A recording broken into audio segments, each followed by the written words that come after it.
It's 3:17 a.m. You're awake. You don't know why you woke up, but within about 4 seconds, your brain has already found something to do with the silence. An email you sent that might have landed wrong, a decision you haven't made yet, a version of tomorrow that goes badly. You're not dreaming anymore. You're rehearsing. Here's what's strange. You were exhausted at 10 p.m. You fell asleep fine. So why does your mind choose the middle of the night to turn itself back on? Sleep doctors call it hyperarousal. Cognitive researchers call it rumination. But almost 2,000 years ago, a Roman emperor identified exactly what's happening, and he wrote it down in a private journal he never intended anyone to read. Stay with me, because by the end of this video, you're going to have a specific evening protocol. 3 steps, takes about 10 minutes, that works directly on the mechanism Marcus Aurelius identified. Not a breathing exercise, not white noise, a targeted intervention based on how your mind actually processes unresolved thought. We'll get there, but first you need to see where this came from. Sometime around 170 AD, probably in a military camp along the Danube River near what is now Vienna, Marcus Aurelius wrote the opening lines of Book 5 of his Meditations. He was emperor of Rome, commanding a war he didn't want, and he wrote, "At dawn, when you have trouble getting out of bed, tell yourself, I have to go to work as a human being." That's the common translation. But the original Greek reveals something more uncomfortable. The Greek word he used for trouble is oknos, reluctance, shrinking back, a kind of inner resistance. He wasn't describing physical tiredness. He was describing a mind that did not want to face what the day contained. Marcus Aurelius, the most powerful man in the Western world, was lying in his tent before dawn, in active negotiation with himself about whether to get up. This is not a historical footnote. This is the beginning of a diagnosis. He continues in Book 5, "What am I made for? To lie here under blankets and keep warm." And then, "But it's nicer here." He writes both sides. He is transcribing an argument happening inside his own head. And then he says something that stops most readers cold. "So you were born to feel nice, instead of doing things and experiencing them." What Marcus is identifying in this passage is not laziness. He's identifying something the Stoics called the hegemonikon, the ruling faculty of the mind. The word comes from the Greek hegemon, meaning leader or commander. The hegemonikon is the part of you that is supposed to be in charge, and his observation, written alone in a military tent before anyone else was awake, is that his own ruling faculty had gone soft overnight. The Stoics believed, and modern neuroscience now confirms this in different language, that the mind does not rest evenly. The rational, directing part of you goes quiet during sleep, but other systems don't. Emotional processing, threat detection, memory consolidation, these run through the night. When you wake at 3 a.m., what you're experiencing is the hegemonikon coming back online in an environment that the emotional brain has already been working through for hours. In other words, your emotional mind has been running the show while you slept, and it has been doing what the Stoics would call running on phantasiae, impressions, unprocessed impressions, things you experienced during the day that you never sat with long enough to examine, evaluate, and file away. They don't disappear at night. They queue up, and at 3 a.m. in the dark, with no new input coming in, they surface. The Stoic technical term is phantasia kataleptike, a graspable impression. The idea is that every experience you have makes a kind of imprint on the mind. A well-trained mind examines that imprint, decides what it means, and moves on. An unexamined imprint just sits there. And sitting there, it does what unexamined things always do. It gets louder when everything else gets quiet. Marcus knew this. His entire practice of writing the Meditations was, in one sense, a nightly examination of his impressions.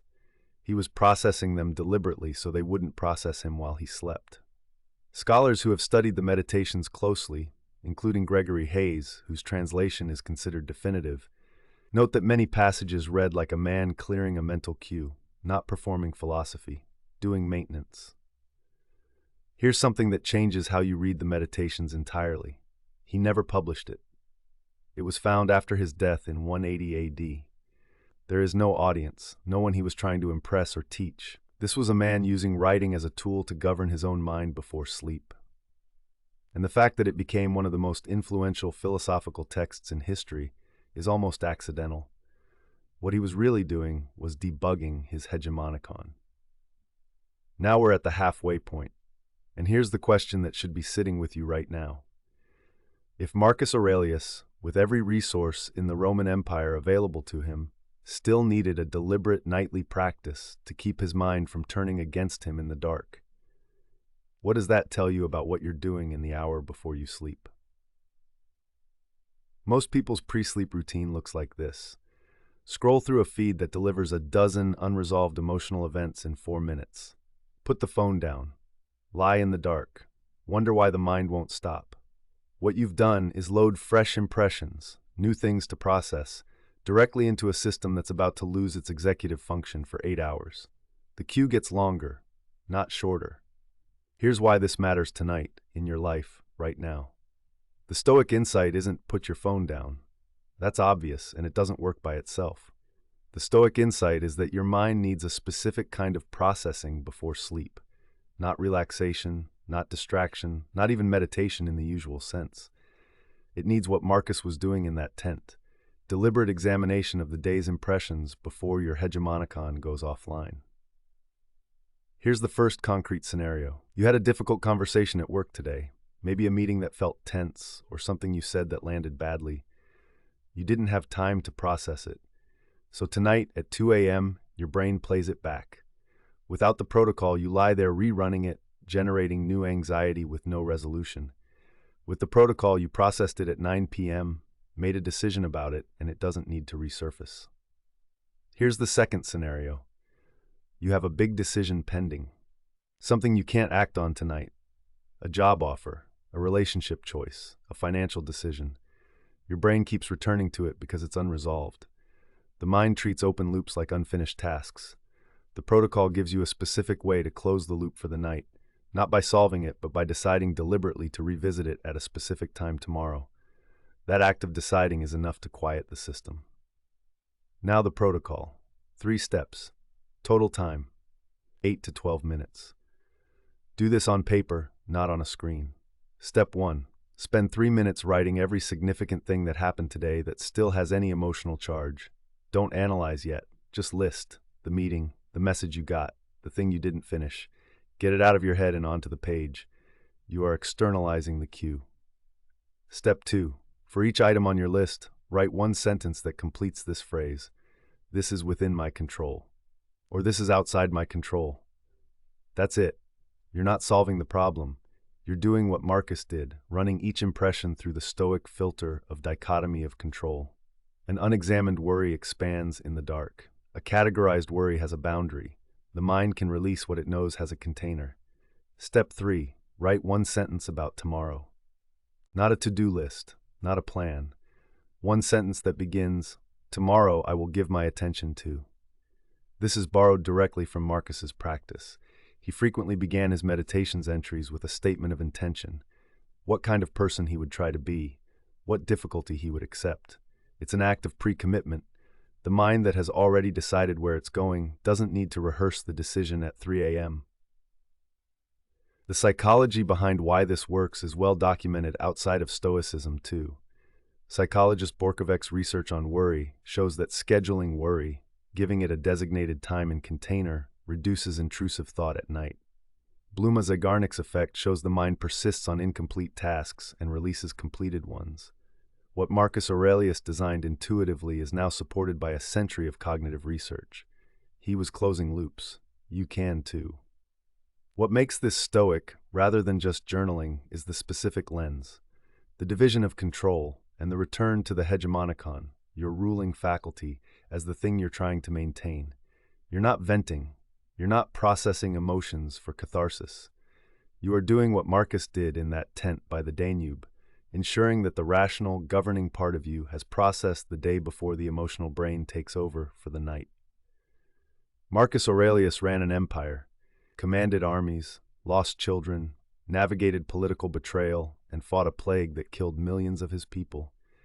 And he still made time, nearly every night, to sit with a stylus and a wax tablet and do this work. Not because he was disciplined in the way we usually mean it, because he understood that a mind that doesn't examine itself during the day will examine itself at night, whether you want it to or not. The next time you wake at 3 a.m., you'll know what's happening. Your hegemonicon has come back online and found a backlog.